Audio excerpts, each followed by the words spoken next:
السلام عليكم. معكم أمينة العمرية.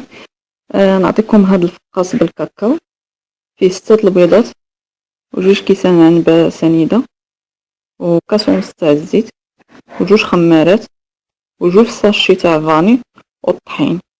ممكن نخدمو مزيان البيض وسنيدة وكنضيفو ليه الزيت، من بعد تنضيفو فاني والخمارات، كنضيفو الطحين بشويه ونقسموه على جوج، تنشدو النص تنضيفو ليه شي 2 معالق تاع الكاكاو باش تنحصلو على عجينه بيضه وحده بنيه.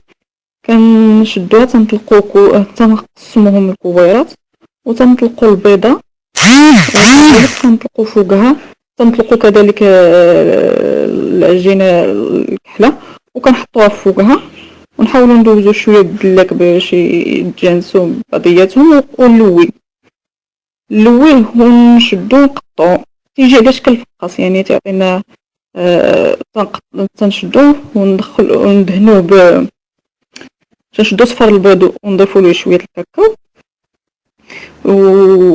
وشويه فاني وندهنو به الوجه تاع الفقاص وندوزو عليه الفرشيط من الفوق وندخلوه يتشمع شويه في الفران، ومن بعد تنخرجوه نخليوه شويه يبرد ونقطعوه بالموس على شكل فقاص، نعاودو ندخلوه للفران ياخد لون ذهبي ونخرجوه بالصحه والراحه.